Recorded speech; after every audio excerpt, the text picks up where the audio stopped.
Good morning mga ka-okays, alright. Now, na-testing ko na yung first time na road test tong ADV 160 na nabili ko.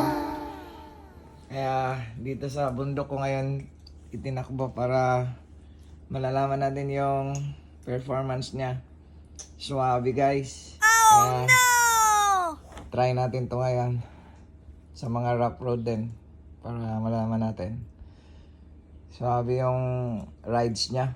Oh my Daddy, God. bumili na rin kayo ng ADV para malaman nyo yung performance niya na maganda. What? Yay! Nice! Tsaka may mga accessory din ako nilagay dyan sa joystick niya sa harap, yung ADV na red. Wow! Sa video. Para hindi mabasa sa tubig ba pag umuulan. Tsaka yung side mirror niya, 4 na guys. Woo! Ganda yung 4 na side mirror para sure na makikita mo talaga yung nasa likod mo. Yan, ganda oh. Medyo angat yung daanan, nakapaahon. Ganda rin ng view yung sa paligid. Papuntang Maragusan to guys. Oh no! Ayan.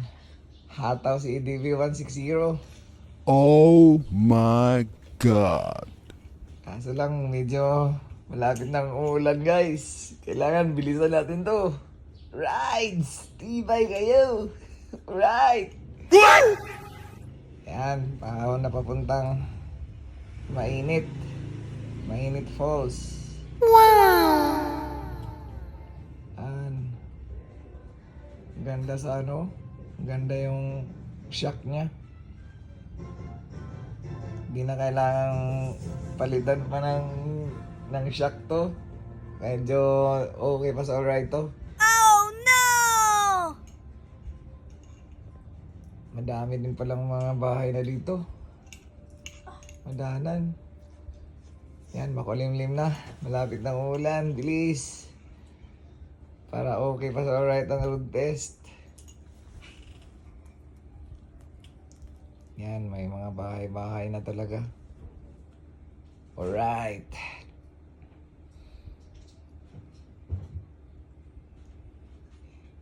Madaming naglalakad dito. Walang bahay. Pero may mga taong naglalakad. Alright. Yan, paahon to guys. Medyo okay. Okay naman yung niya. Okay yung arangkada din sa sa ADV. Magandang maganda yung suspension niya.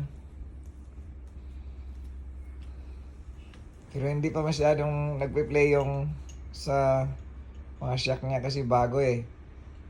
First na road test pa niya. Unang-unang naitakbo to siya dahil kalalabas lang ng ORCR ngayon at saka plate number. Kaya medyo hindi pa masyadong nagpe-play yung shock niya sa likuran. Yan, ganda ng view dito pala. Alright, so okay.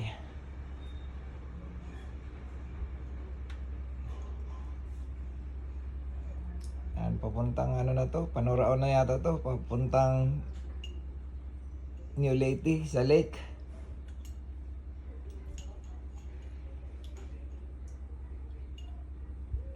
Yun, may mga tao na naglalakad, wala namang bahay. Right. Yan, mga tirada dyan. Yan, may mga bahay na.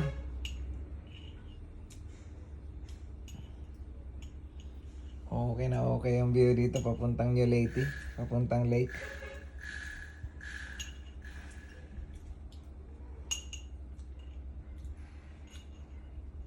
Yan, parang na to, Panuraan, malapit na dito yung lake niya sa bandang unahan lang, lake na to eh. Yan, lagyan nyo rin ng guys, yung sa screen nyo, yung nakita nyo dyan na yung protector niya. Sa screen niya sa monitor. Para mura lang yan guys, mga 100 plus lang yan. Tapos yung cover niya na isa, yung may ADV, isa pa sa giliran niya paikot. Yan, mga 100 plus lang din yan. Kung gusto niyo pakabitan ng side mirror din sa nakapik sa unahan, bili lang kayo ng bracket tapos side mirror. Yung bracket naman niya, magkano ba to? 500 plus lang yata yan o 700. Yung side mirror niya, 900. Sa Shopee lang lahat yan. Pwede kayong mag-order dyan sa Shopee na lang lahat. Pati yung side mirror na isa dyan na pinalitan ko ng winglet. Yung Horus na winglet. Kasi yung Horus na winglet, yung malalaki yun. Yung winglet lang kasi na side mirror na bilhin nyo, maliit lang kasi mas sobra yan. Hindi allow sa LTO.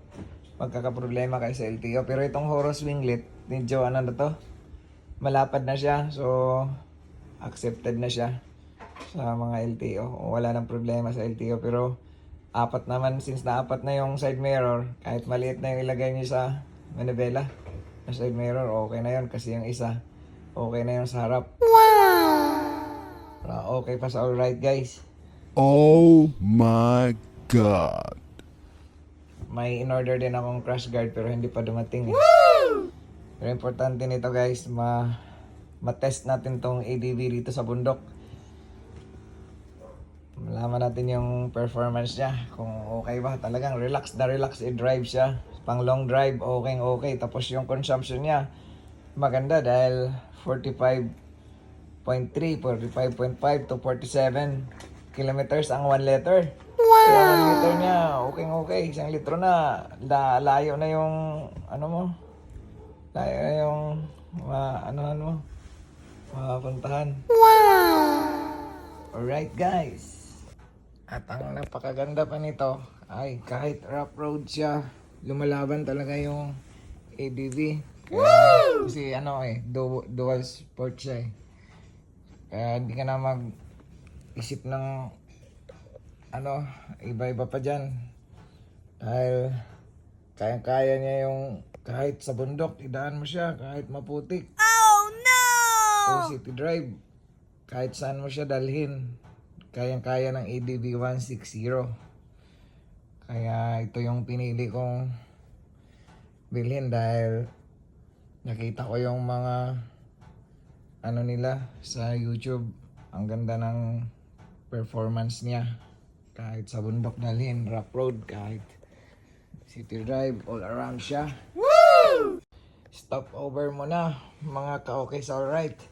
Maliligo muna ako sa mainit na swimming pool dito sa Maragusan para okay pa sa alright. Pagtapos ng road test, ligo-ligo muna guys para ma-relax naman ang katawan. Mainit naman tong tubig. Kaya hindi delikado na galing ka sa biyahe. Kaya dito muna pa-relax.